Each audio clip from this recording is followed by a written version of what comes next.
रुनिकाटा दालाइसा एबसुनि खुंगा 17थि बोसोरसालिया जथुमाया सानसेनि हाबाफारिजों गाहामै खुंफुंनाय जायो। चिरांनि हेलो बाजाराव खुंनाय 10थि दुवार दखरा एबसुनि सिङाव थानाय रुनिकाटा दालाइसा एबसुनि खुंगा 17थि बोसोरसालिया जथुमाखौ दिनै मेहेरगोनाङै खुंफुङो। जथुमानि मेलायाव गाहाय आलासि महरै चिरां जिल्ला एबसुनि आफादगिरि राजुकुमार नार्जारिया बाहागो लायो। दिनै बे समावनो ओनसोलनि सिङाव थानाय समाजारि आफाद आरो राजखान्थि दोलोनि बिबानगिरि बिथांमोनहाबो बाहागो लानानै जथुमाखौ गाहामै जाफुंसारहोयो।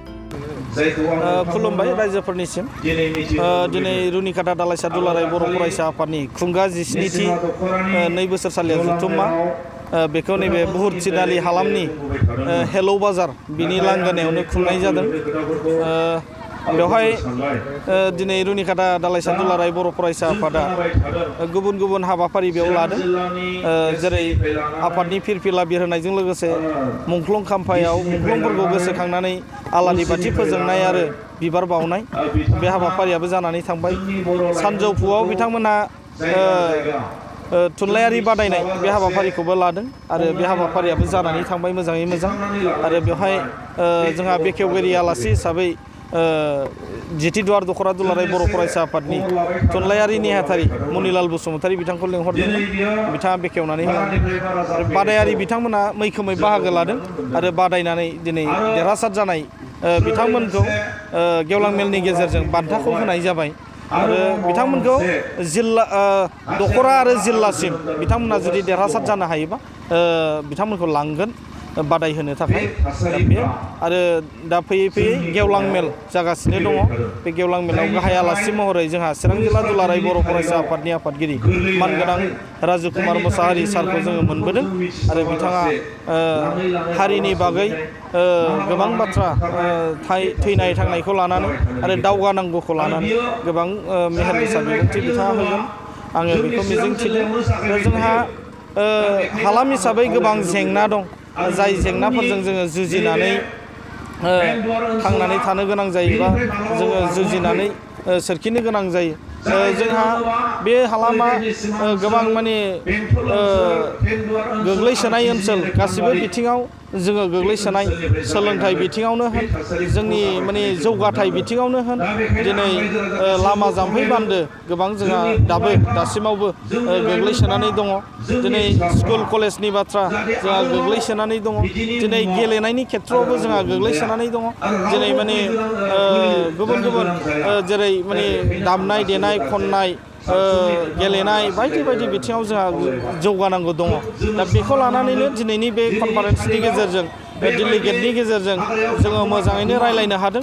रायलायनायनि गेजेरजों बेफोरखौ लासै लासै जेरै माने हायो मावनायनि गेजेरजों बेफोरखौ जोङो बोखांबोनाय आरो जोंनि ओनसोलखौ माने जौगाहोनो थाखाय दिनै माने नाजादों आरो बेखौ जोङो थांखि लादों मावनो थाखाय। जोंनि ओनसोलाव गोदान गोदान जेंनाफोर, दिनै ड्राग्सनि जेंना, फेग्रा बेसाद बाहायनायनि जेंना गोबां, बेखौ जों नुनो मोन्दों।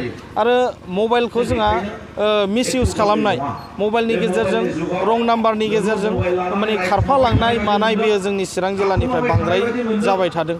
दा बेफोरो जाहाथे माने लासै लासैनो जोबलाङो जोंनि हाबा मावनायनि गेजेरजों आरो रायजो राजानि सांग्रांथिनि गेजेरजों जाहाथे लासै लासै जोबलाङो, बेफोरखौनो जोङो मावलांनो होननानै थिरांथा लादों। आरो बेखौ जोङो जों बेफोर खामानिखौ मावनायाव जाहाथे रायजो राजाफ्रा जोंखौ हेफाजाब खालामो, बेखौ जोङो खावलायहरनाय थाबाय।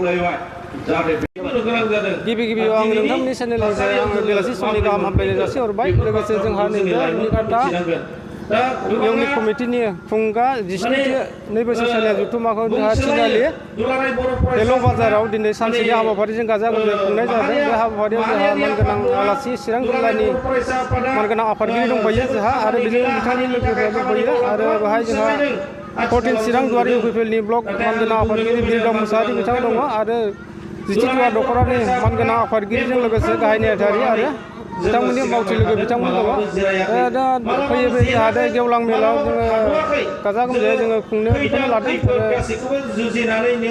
जोङो नुनो मोनदों बेवहाय फरायसाफोरखौबो लाफानानै मेल हाबाफारिखौ फरायसाफोरखौ लाफानानै बेवहाय मेल खुंनायनि मेन उद्देश्य फरायसानि मेल खुंनाया जाहैबाय बेवहाय जोङो फरायसाफोरखौ जों मोनसे माबा खन्थाइ बादायलायनाय माबा लादों बे बाहाय खन्थाइ बादायलायनायाव जों फरायसाफोरखौ लिंहरदों इउएन माबा स्कुलनि बे आरोखि आरो जोङो फरायसाफोरखौ मिथिं लानानै जों मिथिं खुङाखै जों बे खन्थाइ बादायलायनायावसो लिंहरनाय जादों आरोखि गोसो गुदुं गलादारफोरनि थाखाय मोनसे मोजां खौरां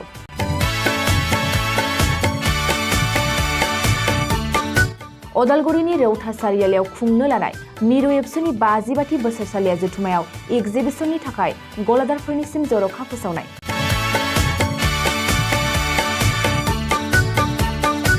फैगौ 2023 मायथाइनि 26, 27, 28 आरो 29 जानुवारियाव खुंनो लानाय मिरु एबसुनि बोसोरसालिया जथुम्मायावनो बायदि रोखोमनि मुवा बेसादफोरखौ दिन्थिफुंगोन एगजिबिसन बे एगजिबिसनावनो आबादारि हेन्डलुम टेक्सटाइल फिचारि आरो हारिमु बायदि बायदि आयदाफोरखौ दिन्थिफुंनो थांखि लादों बानजाय आफादा बेनिखायनो गोसो गुदुं सुबुं एबा गलादारफोरा एगजिबिसनाव गला होफैनो हागोन आरो गला होनायनि सोमोन्दै आबुं बाथ्राखौ मिथिनोब्ला नैबे मबाइल नम्बर 9365245137 आव थोंजों सुलाद लानो हागोन।